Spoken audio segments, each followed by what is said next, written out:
엄마, 저번에 오빠가 밥 먹을 때 국을 안 줬다고 좀 삐졌어요. 처가에 오면 대접을 못 받는 것 같대요. 그러니까 엄마가 좀 기분 좀 풀어줘요. 오해라고 애기하면서요.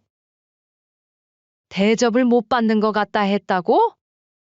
나도 좀 서운하구나. 너네들이 불쑥불쑥 찾아와 감내놔라 배내놔라 한 것도 모자라 뒤에서 불평했다니? 엄마, 불평했다는 게 아니고 사위가 그냥 서운했나 보다 하고 이해해주면 안 돼요? 이해가 안 되는 걸 어떻게 이해하라는 거니? 강서방도 내 집에 와서 밥 얻어먹고 손주 봐줘도 고맙단 말 한마디 한 적 있니? 처음에는 그저 남자니까 표현이 서툴러서 그런가 보다 해서 나도 서운했지만 참고 넘겼다. 그런데 대접을 못 받았다고? 내가 여기서 얼마나 더 대접을 해야 하는 거니? 그런 게 아니잖아요. 왜 이렇게 속 좁게 행동하세요? 그냥 가서 오해였다 미안하다라고 말하고 둥글게 넘어가면 되잖아요. 아니, 그렇게는 못하겠다. 도와주지도 않을 거면서 뒤에서 불평을 해? 내가 무슨 밥 차려주는 식모도 아니고 말이야. 그리고 불만 있으면 나한테 직접 와서 애기하라고 해라. 아, 답답해. 엄마 왜 이렇게 말이 안 통해요? 됐다. 이제 그만하자. 너 나가서 그 잘난 강서방한테 대접해 주거라. 이번 사연의 주인공은 67세 김순영 씨입니다. 평범한 일상 속에서 자식들과의 관계를 고민하던 그녀의 이야기가 시작됩니다. 순영 씨의 아침은 딸의 전화 한 통으로 시작되었습니다. 이제 막 빨래를 널고 부엌으로 들어와 설거지를 시작하려던 참이었죠. 딸 지연이의 다급한 목소리가 소화기 너머로 들려왔습니다. 엄마, 오늘 급하게 약속이 생겼어요. 선율이 좀 봐주실 수 있죠? 순영 씨는 한숨을 삼켰습니다. 늘 그렇듯 갑작스러운 요청이었죠. 아침 일찍부터 은행에 들러야 했고 냉장고도 텅 비어 장을 봐야 했는데 말입니다. 갑자기 그러면 어떡하니? 미리 말해주지. 아우, 엄마. 저도 방금 알았단 말이에요. 1시간 후에 데려다 줄게요. 엄마가 안 봐주시면 저 오늘 큰일 나요. 전화를 끊고 나서야 순영 씨는 한숨을 내쉬었습니다. 지연이는 늘 이런 식이었죠. 자신의 일정이 먼저고 엄마의 계획 같은 건 안중에도 없었습니다. 예고한 대로 1시간 후 지연이가 서둘러 현관문을 열고 들어왔습니다. 새 살배기 선유리를 데리고 온 지연은 현관에서 구두도 제대로 벗지 않은 채 서둘러 말했죠. 엄마, 저 가볼게요. 선율아, 이따 엄마가 데리러 올 거야. 아, 그리고 엄마. 선율이 감기 기운이 있어서 밖에는 절대 나가면 안 돼요. 순영 씨가 뭐라도 말하기도 전에 지연이는 후다닥 나가버렸습니다. 현관에 널브러진 선유리의 가방을 보며 순영 씨는 또 한숨을 내쉬었죠.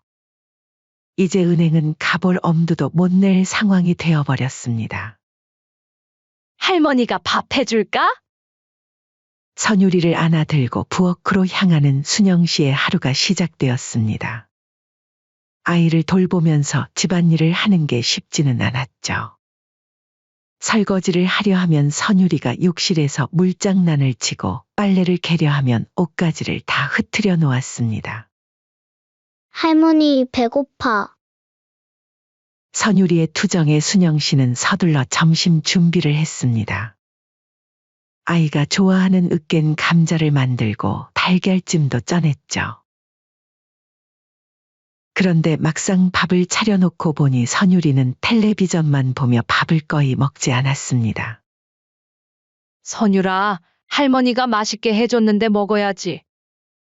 싫어. 나 이거 안 좋아해. 그렇게 점심시간은 손주 선유리와의 실랑이로 흘러갔습니다. 겨우 몇 숟가락 먹이고 나니 어느새 오후가 되었죠. 집안일은 뒷전이 된 채 온종일 선유리의 울음소리와 뛰어다니는 소리로 정신이 없었습니다. 딸이 다 크고 나서 잠시 잊고 있었지만 육아란 정말 힘든 거였죠. 해가 저물어갈 무렵 마침내 초인종이 울렸습니다. 하지만 지연이는 혼자가 아닌 사위 민석과 함께였죠. 어머니, 저희 왔어요. 아이고, 우리 선율이 잘 있었어? 현관문을 열자마자 지연이가 선율이에게 다가갔습니다. 피곤한 기색이 역력한 순영 씨를 보고도 미안하다는 말 한마디 없었죠. 그런데 뒤에 서 있던 민석이 갑자기 말을 꺼냈습니다. 장모님, 저희 저녁 먹고 가도 될까요? 지연이가 어머님 음식이 너무 그립다고 해서요. 순영 씨는 순간 당황했습니다. 냉장고에는 아침에 해둔 반찬 몇 가지밖에 없었거든요. 선율이 돌보느라 장도 못 보고 저녁거리도 제대로 준비하지 못했습니다. 너무 갑작스럽구나. 오늘은 반찬도 없는데. 에이, 엄마. 반찬 많이 없어도 돼요. 그냥 집밥만 먹어도 좋으니까. 지연의 말에 순영 씨는 어쩔 수 없이 부엌으로 향했습니다. 있는 반찬이라도 내어놓고 밥을 하는 동안 거실에서는 사위 민석이가 딸 지연이에게 무어라 속삭이는 소리가 들렸죠. 여보, 국이 없네. 그 말을 들은 지연이 곧장 부엌으로 따라 들어왔습니다. 엄마, 국 없어요? 민석 오빠가 국 없으면 밥을 잘 못 먹거든요? 순영 씨는 불 앞에서 잠시 손을 멈췄습니다. 예고도 없이 와서는 이것저것 요구하는 게 못마땅했지만 일단 참았습니다. 갑자기 오는 거면 미리 얘기라도 해주지. 준비라도 했을 텐데. 아우, 엄마도 참.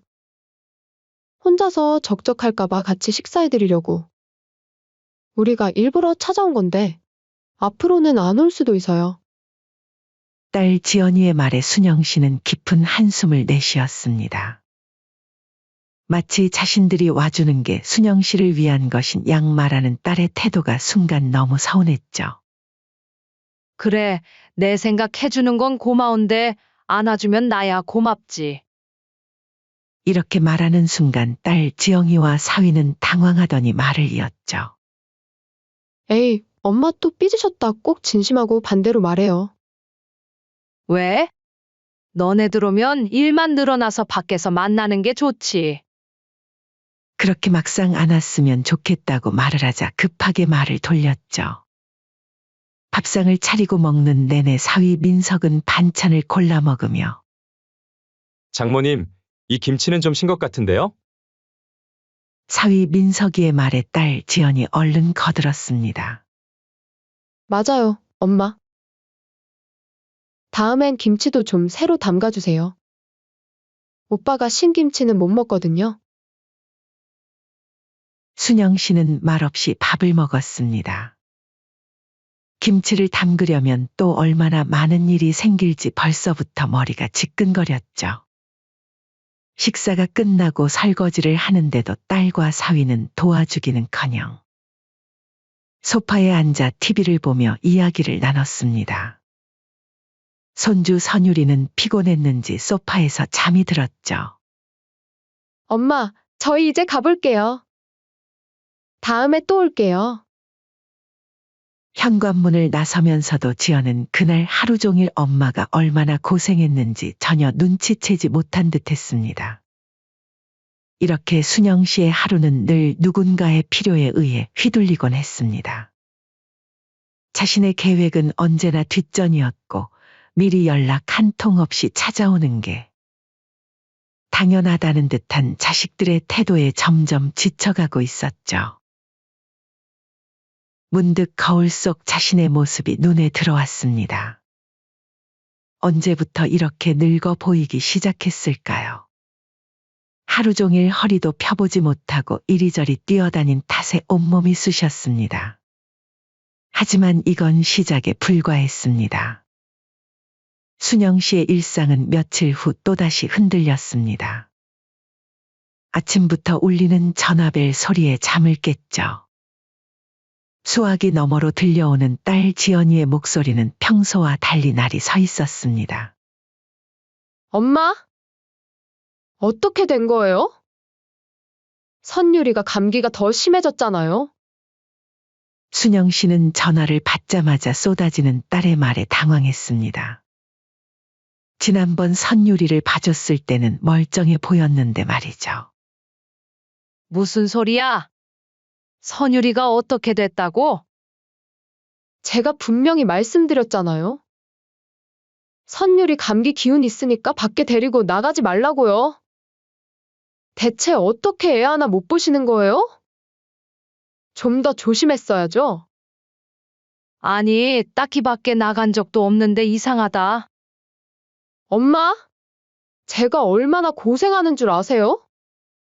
밤새 열나고 기침하는 애 돌보느라 잠도 못 잤다고요? 순영 씨는 입술을 깨물었습니다. 지연의 말투에 서운함이 밀려왔지만 손주가 아프다는 소식에 마음이 무거웠죠. 아휴, 됐어요.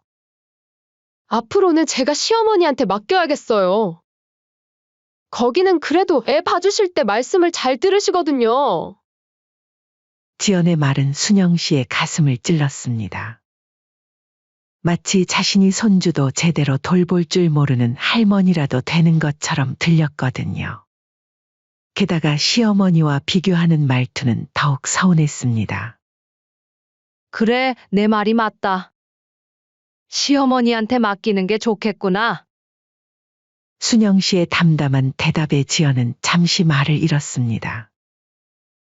평소와 다른 엄마의 반응이 의외였던 걸까요? 엄마, 그게 제 말은 그런 뜻이? 아니다. 내 말이 맞아. 나보다 더 꼼꼼하게 챙겨주시는 안사돈한테 맡기는 게 좋겠지. 앞으로는 그렇게 하도록 하자.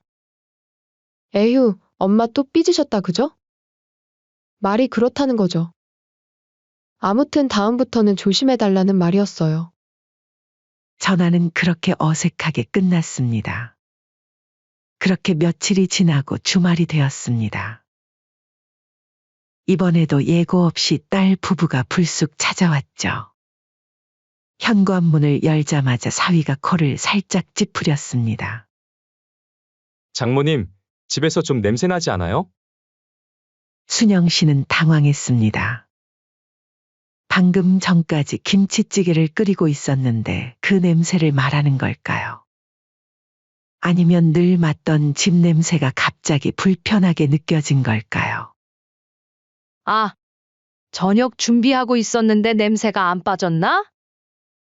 딸 지연이 얼른 거들었습니다. 엄마, 요새 환기 자주 시키세요? 민석 오빠가 냄새에 예민해서요. 저번에도 말씀드렸잖아요. 순영 씨는 말없이 창문을 활짝 열었습니다. 찬바람이 들어왔지만 차마 추워서 창문을 닫자는 말도 못했죠. 민석은 거실 소파에 앉으며 휴대폰만 들여다보았습니다. 저녁 뭐 하시는 거예요? 김치찌개 하고 있었다. 아, 오빠가 요즘 김치찌개는 잘 안 먹는데. 다른 거 없어요? 너네 먹으라고 한 거 아니고 나 먹으려고 한 거다. 불만이면 집 근처 식당 가서 먹고 와. 아니에요. 근데 엄마, 요리하실 때 손은 씻고 하신 거죠? 딸 지연이의 말에 순영 씨는 고개를 들었습니다. 순간 화가 치밀었지만 애써 감정을 누르며 대답했죠. 그걸 왜 묻니? 내가 언제 손도 안 씻고 음식을 했다고. 아니, 그게 아니라 오빠가 위생에 예민해서요. 저번에 시댁에서도 그러더라고요.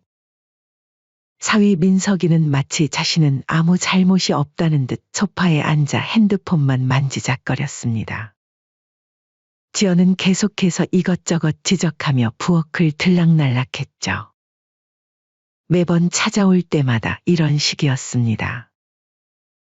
예전에는 그저 참고 넘어갔던 일들이 이제는 가슴에 돌처럼 쌓여갔습니다.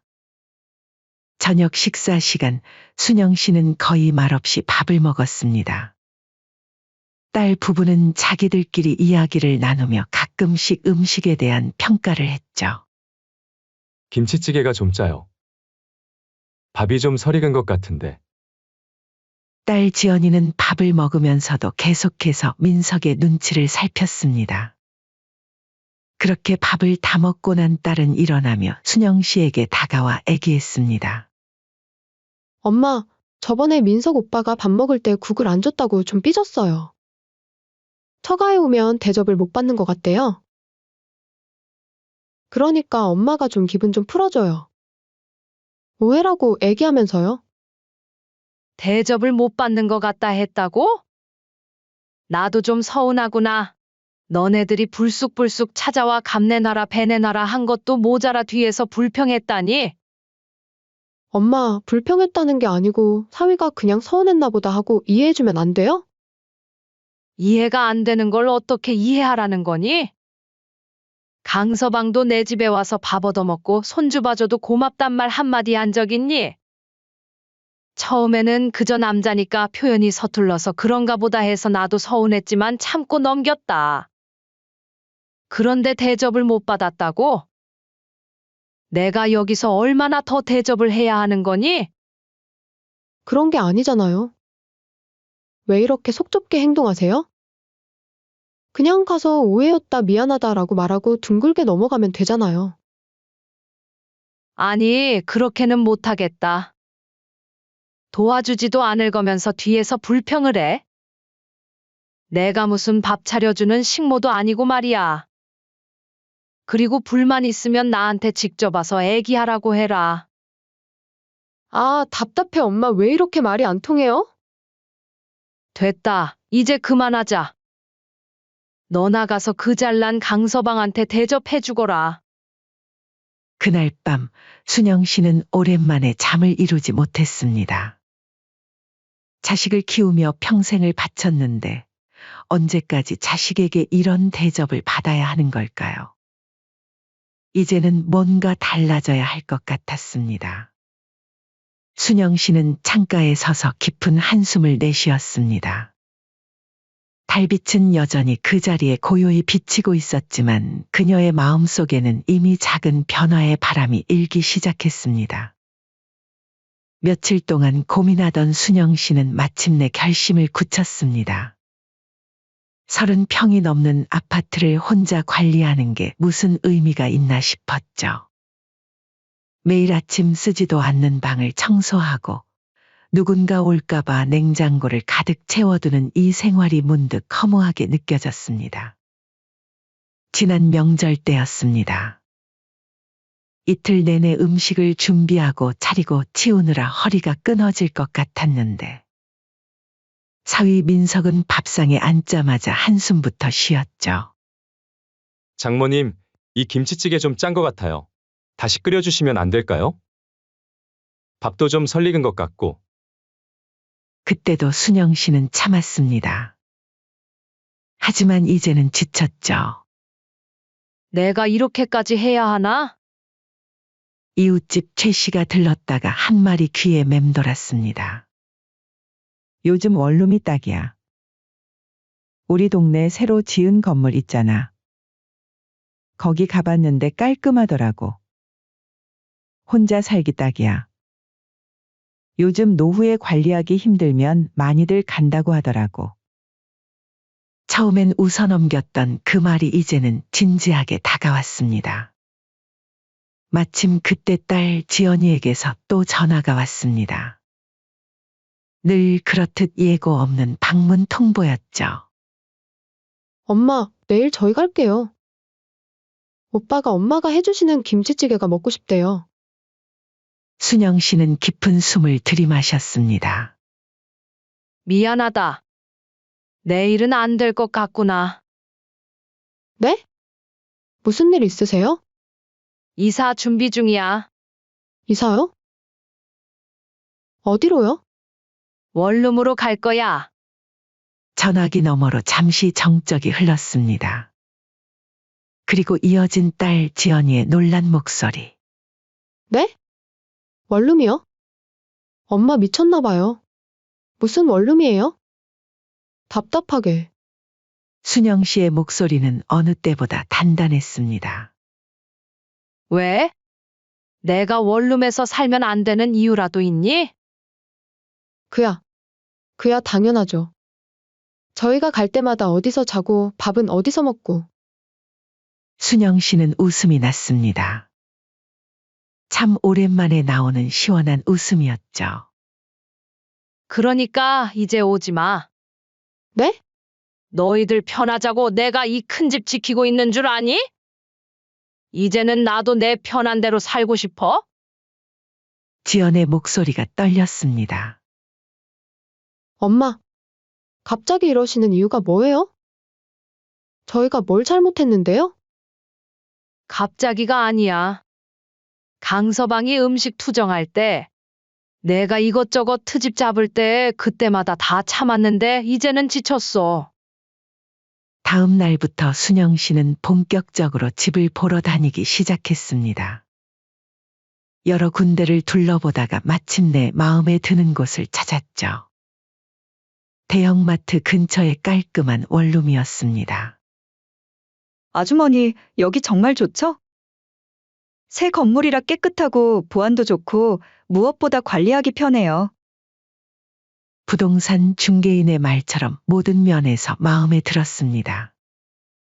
게다가 아파트를 팔면 목돈도 생기고 관리비 부담도 훨씬 줄어들 터였죠. 그렇게 짐을 정리하면서 순영 씨는 묘한 해방감을 느꼈습니다.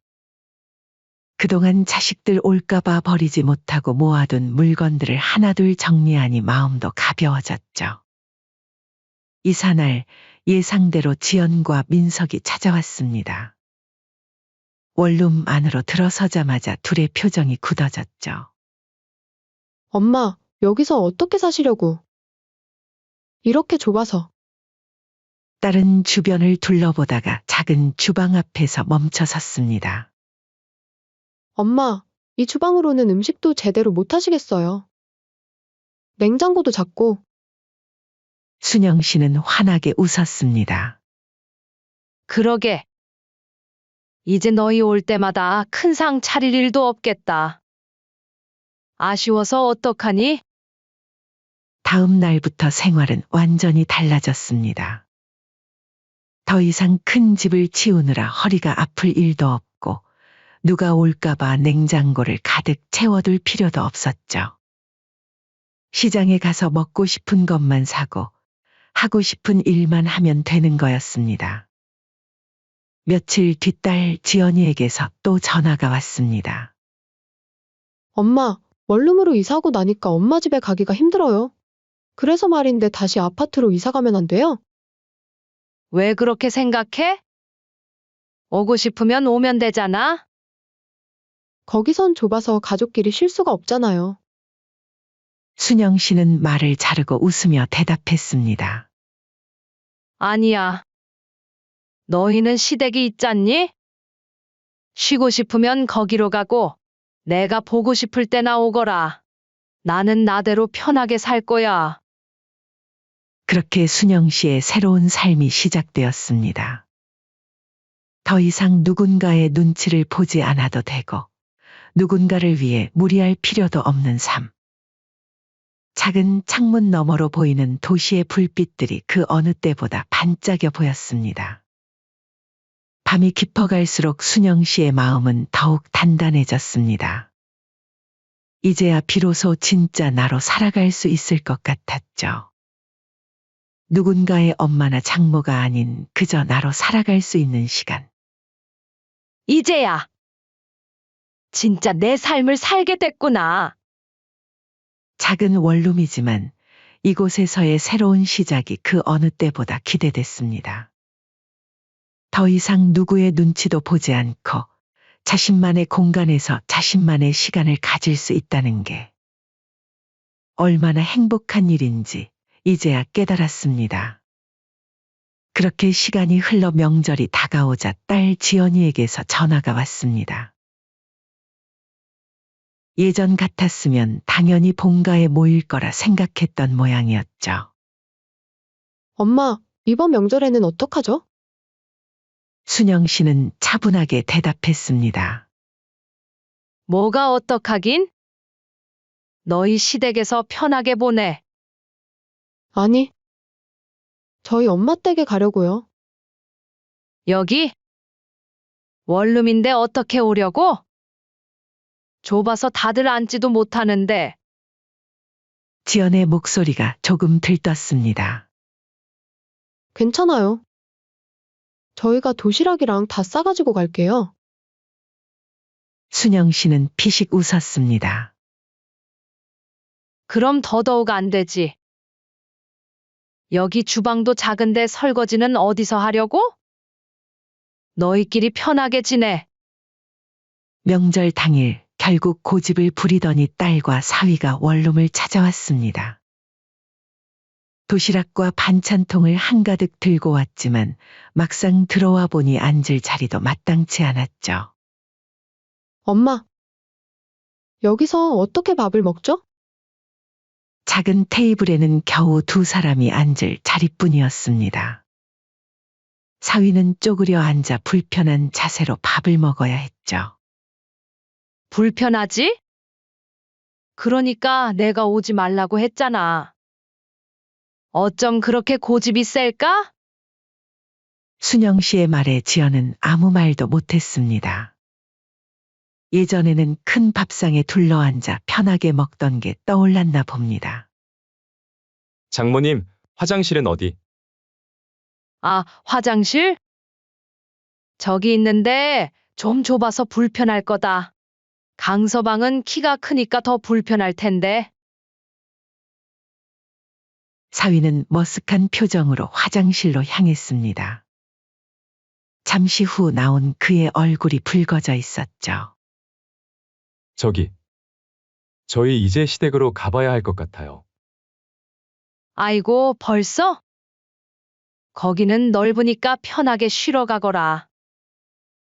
그리고 사돈께서 강서방 입맛에도 딱 맞춰 주실 테니까 더 편하겠구나. 순영 씨의 말에 사위는 더욱 붉어진 얼굴로 고개를 숙였습니다. 예전에 장모님 음식을 투정했던 게 생각났나 봅니다. 며칠 뒤 지연에게서 또 전화가 왔습니다. 엄마, 저번처럼 김치찌개 해주실 수 있으세요? 아이고, 여긴 주방이 좁아서 제대로 된 음식을 할 수가 없어. 냄비 2개만 올려도 자리가 없는걸. 그렇게 몇 달이 지나자 자식들의 방문은 뜸해졌습니다. 가끔 전화는 오지만 더 이상 예고 없이 들이닥치는 일은 없었죠. 대신 순영 씨의 일상은 더욱 풍요로워졌습니다. 아침에 일어나 창가에서 차 한 잔 마시는 여유도 생기고 문화센터에 등록해서 그림도 배우기 시작했죠. 순영 씨, 요즘 얼굴이 좋아 보여. 이웃들과 만나면 이런 말을 자주 듣습니다. 그러게. 이제는 내 시간이 생기니까 좋더라고. 어느 날은 지연이 울면서 전화를 걸어왔습니다. 엄마, 너무 죄송해요. 그동안 저희가 엄마를 너무 힘들게 했나 봐요. 왜 갑자기 그런 말을 해? 시댁에 자주 가다 보니까. 이제 알겠어요. 엄마가 저희 때문에 얼마나 고생하셨는지. 시어머니가 불편하다고 자꾸 저희 오지 말라고 하셔서요. 눈치도 많이 주시고. 순영 씨는 빙그레 웃었습니다. 이제 알았니? 그래도 늦지 않았네. 저희가 너무 이기적이었죠? 그랬지. 하지만 이제는 다 지난 일이야. 나도 편하고 너희도 편하고. 이게 좋은 거 아니니?